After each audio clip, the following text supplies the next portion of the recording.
Hello everybody and welcome back to the channel. Welcome to another episode of Microsoft Flight Simulator 2020. And yes folks, it is once again patch day. So let's go ahead and talk about some of the patch improvements that we got. Quite a bit so far that I'm really impressed with. So we're just going to sort of zip through these real quick. We have optimized cockpit screen displays when screens are not being displayed on screen. So basically what this is doing is it's changing the way the performance is being handled when you're not actively viewing a specific screen or when the screens are not in the field of view. So that's really awesome. New option available to cockpit or control cockpit screen update frequency. So I'm guessing what that's going to be is it's going to allow you to change how often the screens in the cockpit update. Tweak CPU thread priorities to reduce interruption of frame critical threads. So this could be a big one for stuttering. That's essentially what would be affected there is your stuttering performance. Optimize loading system, reduce overall loading times. That's great. Optimize heavy airport scenes and impact on CPU. Perfect. Reduce the amount of GPU overdraw to improve GPU performance. GPU overdraw would be, if I understand it correctly, basically using more GPU than what's actually necessary for the particular scene that's being rendered. So that's awesome.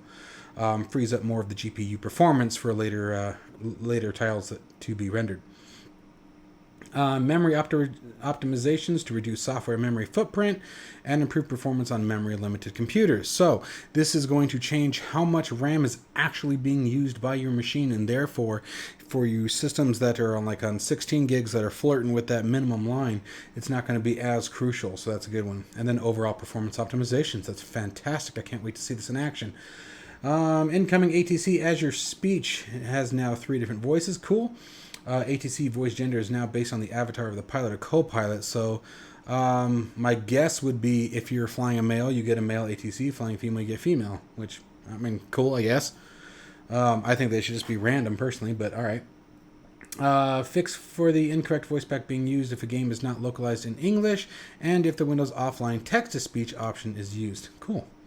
I don't particularly use that, so I'm not worried about it too much. UI. Filters and sortings have been improved in the marketplace. Cool. Manual cache layout has been improved, and the download estimated time should now be correct. All right, that's good, because, yeah, it was way off when I tried it. Improved support for gamepad navigation in many menus. That's good stuff. Case-sensitive search is now working properly on the control screen. Search by axis and control screen has been fixed. Active pause button has been added to the toolbar. Nice. That'll be great for recording. Pause button has been fixed in the content manager. Neat. Aerodynamics, here's a big one. Now we're talking flight models. Improved wind and turbulence simulation to reduced horizontal turbulences. Okay. Added simulation of low RPM piston engine vibrations in the cockpit. Cool. Added simulation of water particles. Oh, rain and clouds, density and aerodynamics. Leading to generates vibrations flying throughout. Oh, flying. Oh, cool. Generates vibrations flying through clouds or rain. Nice. Fixed wet surface friction braking distances. Nice. So, going to start having a little bit more trouble on those wet roads, guys. Fixed live weather wind offset in higher altitude or higher latitude areas. Nice. America and Asia. This was causing the 3 knots wind bug. Neat. So that was where every time you went to get a wind reading, it was 223 at 3. So it sounds like that's been fixed. And we got some cockpit visuals and animations. Cessna 20B Grand Caravan autopilot buttons animations have been fixed. Same thing with the Caravan, Beechcraft Bonanza G36, and the Icon A5 plackets have been updated. Here's our 172 Skyhawk compass texture has been improved. Nice. The Savage Cub looks like, well, just this one. Tailwheel blur effect is now correctly triggered. On the Ultra, we got the arcs on airspeed indicator correctly set, and the turbo mode has been removed from the dashboard. Here's our 78710 Dreamliner MCP buttons visual improvements. General Aviation Systems, let's see what we got here. Grand Caravan again, propeller sound has been improved when RPM is changing. Cessna Longitude, autopilot altitude and speed management improvements. Same thing with auto throttle is now inhibited during takeoff until 400 feet above ground level. The TBM 930 yaw damper is now automatically turned on when autopilot is enabled.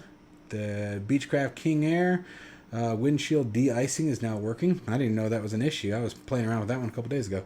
The A5 incorrect heading indicator. I could see where that would be a problem. Notification is now correctly triggered.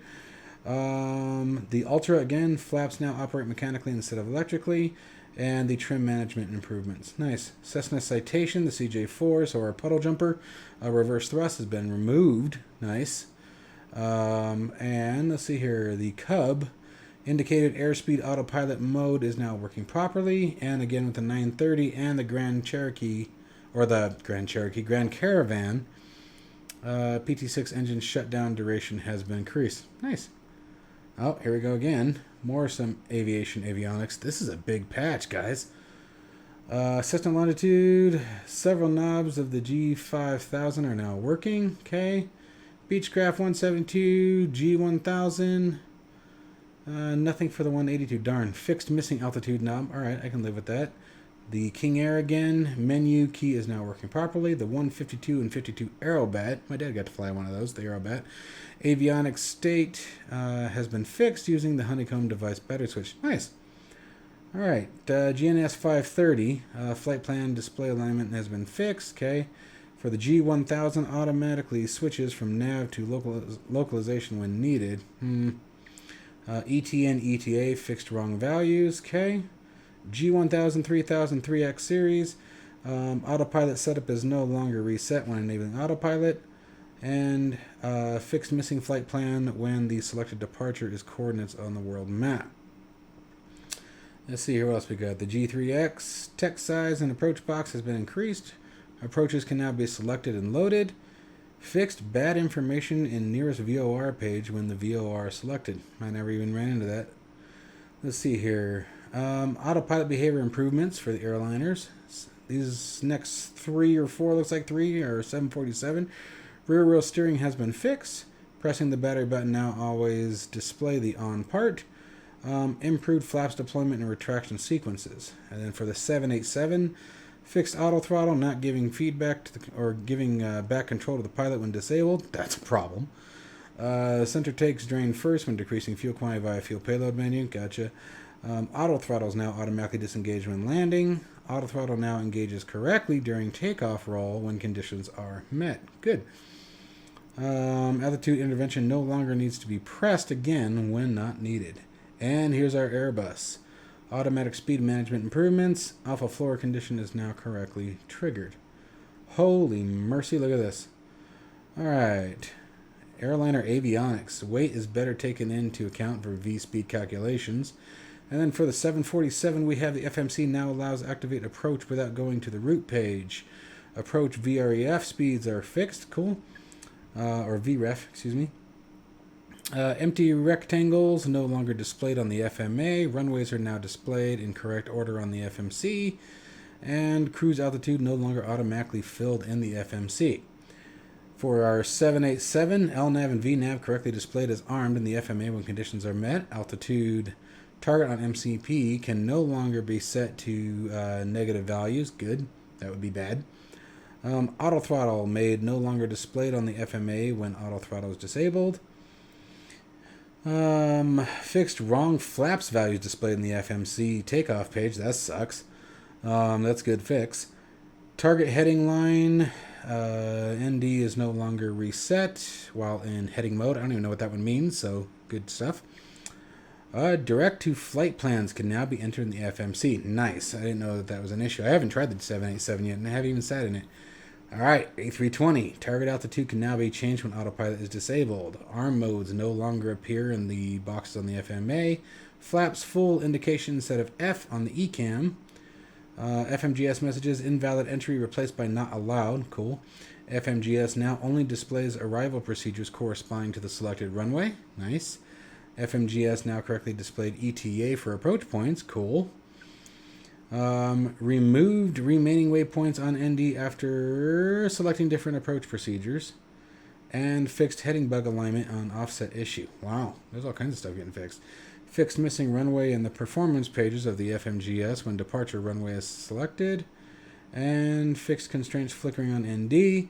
FMGS block fuel indication now correctly initialized. Fixed freezes caused by glass cockpits. Travel 2 feature no longer disengages autopilot when used. Nice, here we go. Fix the 223 at 3 knots issue with inconsistent when in-game. Fixed issue with weather persistency on flight restart. Very nice.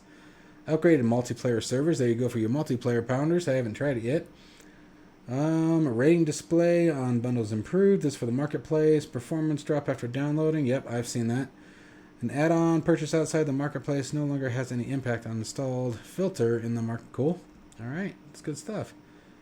Add-on purchase. Oh, didn't they just do that one? Yeah, they totally did. Oh, community folder. Okay. Third-party content thumbnail displayed improved, and pause download during duration is fixed. Localization, various typo fixes. Accessibility subtitles are now enabled by default. Subtitle option has now been moved to from the sound menu to the accessibility, so users can set it during the initial install. Cameras, remove rotation on clamp instrument cameras. Pilot camera position can now be saved or reset. Bush trips, fixed leg completion trigger. Completionist achievement should now unlock when all activities have been completed. And the world, detected buildings that intersect roads are now excluded. Longer bridges are less prone to have a gap. UK city houses model should no longer appear in the US suburbs. There we go. And in the wild achievement can now be unlocked. Awesome patch. I am absolutely looking forward to trying this stuff out, you guys. And let's go ahead and see what it all looks like. So I will catch you guys in the next video. Hope you guys enjoyed this, and stay tuned because the next one we're going to see how it all turned out.